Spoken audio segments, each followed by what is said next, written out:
آج آپ اپنے گھروں میں جائیں تو اپنے ساتھ رسول اللہ صلی اللہ علیہ وسلم کو لے کر جائیں۔ اگر آپ اللہ کے حکم سے محبت کرتے ہیں نا تو آپ کو جنت مل جائے گی۔ حکم والے سے محبت کریں گے تو حکم والا مل جائے گا۔ سنت سے محبت کرتے ہیں جنت مل جائے گی، سنت والے سے محبت کریں گے تو سنت والا مل جائے گا۔ صرف ایک جذبہ ایسا ہے جو انسان کی اپنی ذات کو فنا کا احساس دلاتا ہے۔ شریعت کب آسان ہوتی ہے؟ جب محبوب کا ساتھ ہوتا ہے۔ آپ کو بتاؤں کہ محبت کیا ہوتی ہے؟ قسم ہے اس ذات کی جس کے قبضے میں محمد کی جان ہے، ساری دنیا ایک راہ پر چلے، انصار ایک راہ پر چلے تو میں انصار کی راہ پر چلوں۔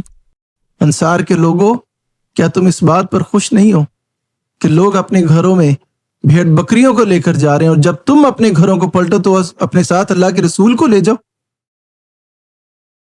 ایک بات یاد رکھیے، اگر آپ اللہ کے حکم سے محبت کرتے ہیں نا تو آپ کو جنت مل جائے گی۔ حکم والے سے محبت کریں گے تو حکم والا مل جائے گا۔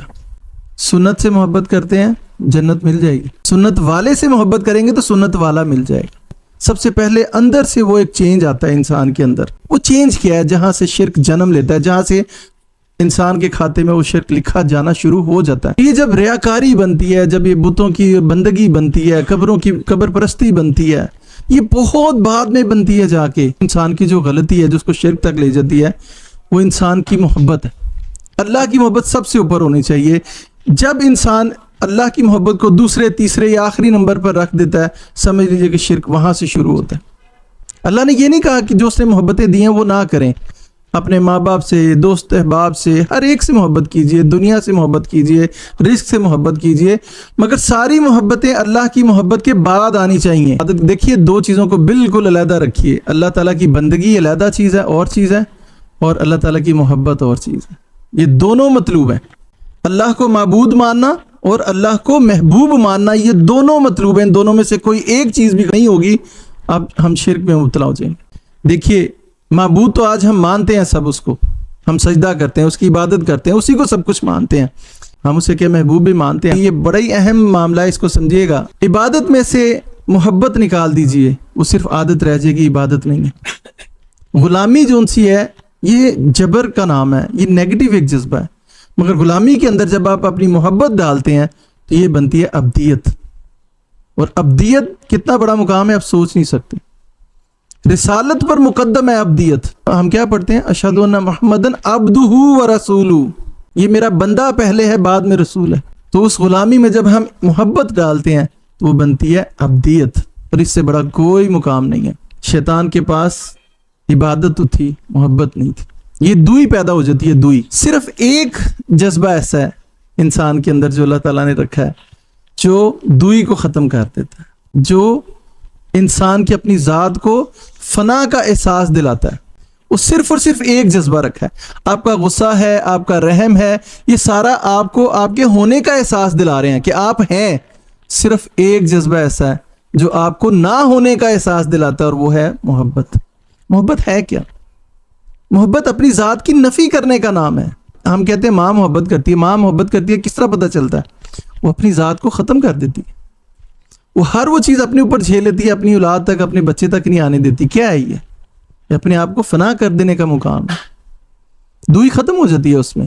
ماں ماں نہیں رہتی، صرف اس کا بچہ رہ جاتا ہے۔ باپ باپ نہیں رہتا، صرف اس کا بچہ رہ جاتا ہے۔ بیٹھے بیٹھے اکثر گم ہو جاتا ہوں، اب میں نہیں رہتا، تم ہو جاتا ہوں۔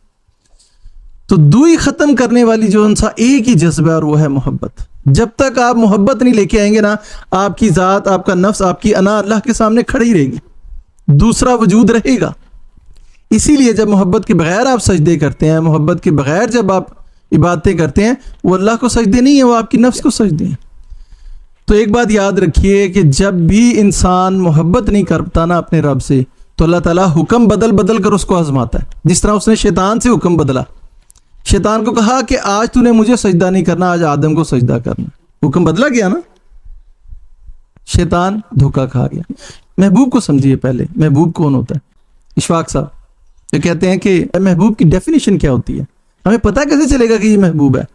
بابا جی نے اپنے انداز سے بتایا، کہ نوٹ کرو، جس کا نہ اچھا بھی اچھا لگے وہ محبوب ہوتا ہے۔ محبوب ہوتا ہی وہ ہے جو آپ کی ذات کی نفی کر کے، جو آپ کو نہیں پسند وہی کرے اور آپ اس کی بات ماننے لگ جائیں، وہ محبوب ہوتا ہے۔ اس کا نہ اچھا بھی اچھا لگے وہ محبوب نہیں ہوتا۔ واصف صاحب فرماتے ہیں شریعت کب آسان ہوتی ہے؟ جب محبوب کا ساتھ ہوتا ہے۔ محبوب نہیں سمجھیں گے نا تو ہر کام ہمیں مشکل لگے گا، ہر نماز مشکل لگے گی، اٹھنا بڑا مشکل ہوگا۔ منافقوں کا محبوب نہیں تھا، معبود تھا، معبود وہی تھا، محبوب نہیں تھا، جس کے بارے میں اللہ تعالیٰ نے فرمایا کہ ان کے لیے نماز کے لیے اٹھنا بڑا مشکل، سستی سے اٹھتے ہیں کیونکہ وہ محبوب نہیں تھا۔ غزوہ حنین ہوئی، جب مال غنیمت کا موقع آیا تو حضور صلی اللہ علیہ وسلم نے قریش مکہ کو بہت سا مال غنیمت دیا گیا اور انصار کو کلیتاً محروم کر دیا گیا، کچھ بھی نہیں دیا گیا۔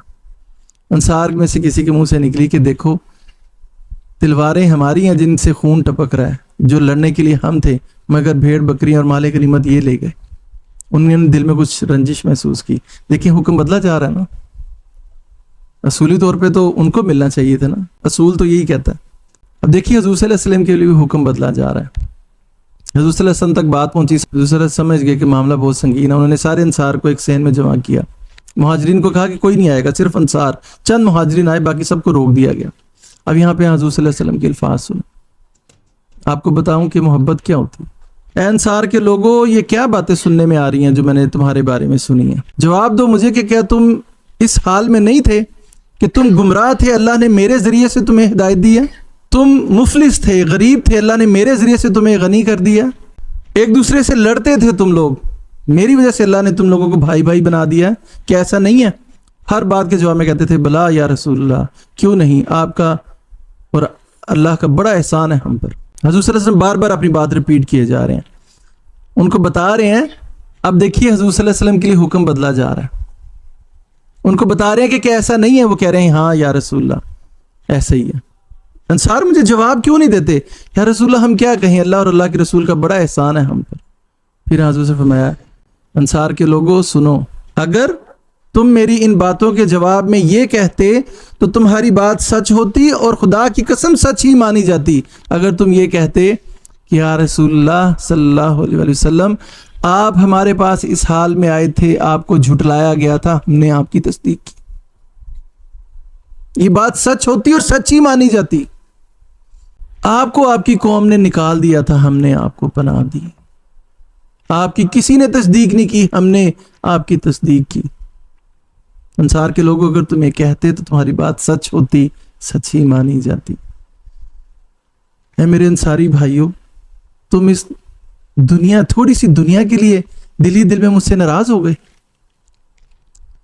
ان لوگوں کو تو میں نے یہ مال غنیمت اس لیے دیا تھا تاکہ یہ اسلام پر جم جائیں۔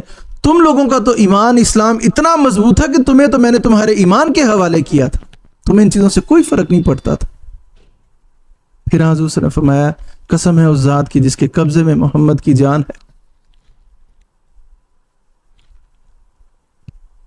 اگر ہجرت نہ ہوتی، ہجرت کا ثواب نہ ہوتا تو میں بھی اپنے آپ کو انصاری کہلواتا۔ قسم ہے اس ذات کی جس کے قبضے میں محمد کی جان ہے، ساری دنیا ایک راہ پر چلے، انصار ایک راہ پر چلیں تو میں انصار کی راہ پر چلوں۔ انصار کے لوگوں، کیا تم اس بات پر خوش نہیں ہو کہ لوگ اپنے گھروں میں بھیڑ بکریوں کو لے کر جا رہے ہیں، اور جب تم اپنے گھروں کو پلٹو تو اپنے ساتھ اللہ کے رسول کو لے جاؤ؟ روایات میں آتا ہے کہ انصاری صحابی اتنا روئے کہ جس جگہ پر بیٹھے تھے وہ جگہ آنسوں سے تر۔ سب نے بیک زبان ہو کر کہا ہم راضی ہیں اس بات پر کہ ہمارے حصے میں اللہ کے رسول آئیں۔ ذرا غور کریں، انصاری صحابہ کے لیے حکم بدلا گیا تھا نا کہ تمہارا بنتا ہے، لڑا تم نے، قربانیاں تم نے دی ہیں، مال ان کو مل رہا ہے۔ حضور صلی اللہ علیہ وسلم کے لیے بھی حکم بدلا گیا نا، جس کا انہوں نے اظہار بھی کیا کہ میرے ذریعے سے تو تمہیں ہدایت ملی، میرے ذریعے سے تو تمہیں مال ملا، میرے ذریعے سے تو تمہیں امن ملا، یہ انہوں نے مجھ سے ناراض کیوں ہو گئے بھائی؟